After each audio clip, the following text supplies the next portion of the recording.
Good morning.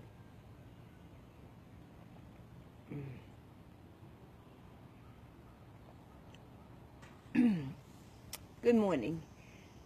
Today I want to describe my definition when I was young of wealth.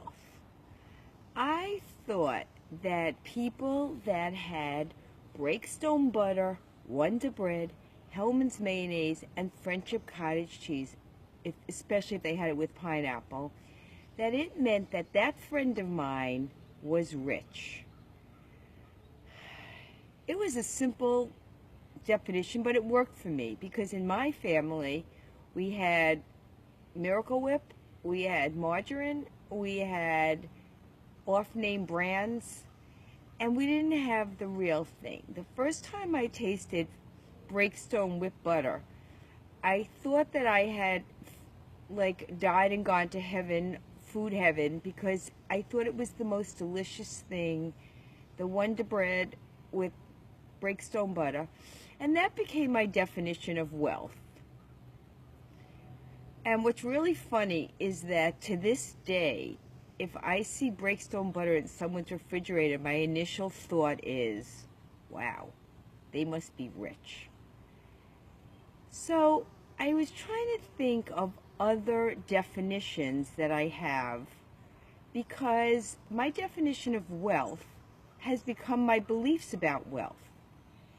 And other definitions, I also had definitions about what it was to really be successful as a child. My definition was to be a good athlete and to play an instrument, and I did neither one. And what I realized is that those definitions that I defined early on became my beliefs, and in some ways they became very limiting beliefs.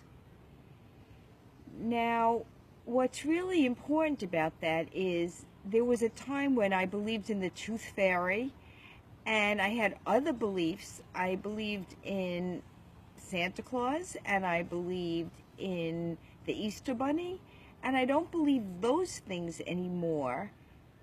But why do old beliefs about myself, not being a good athlete, or not being good enough, not being rich enough, why do they stay with me? And what I decided is I just needed to redefine my vision of wealth, financial wealth. It's more than having Breakstone butter in your refrigerator and Wonder Bread and buying top name brands. But what's really interesting is when I came to this aha moment, I realized that they served me at that time, because in order to make sense of your life, you have to define things.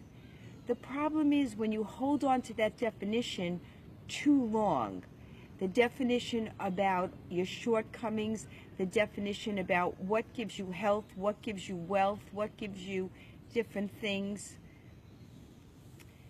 My friend Valerie was talking about the fact that she thought that her stomach was too big, and she said, I try to focus on the fact that my stomach digests my food, and when I think that my thighs are too big, I think about the fact that my thighs walk me wherever I have to go. And I think that's the way to start redefining things.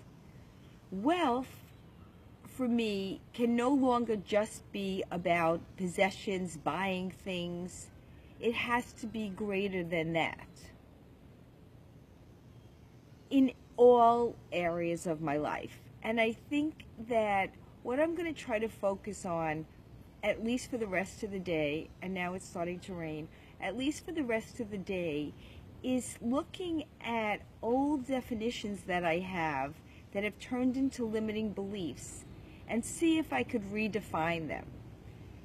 I'd love for you to share with me if you have a limiting belief that you thought of as a child that is so silly, but yet it still kind of rings true for you. Like when I see Breakstone butter, I would love for you to tell me and share that with me. Have a really good day. I'm going to go inside before it pours. I'll see you tomorrow. Good morning, Tina. I'll see you tomorrow. Bye.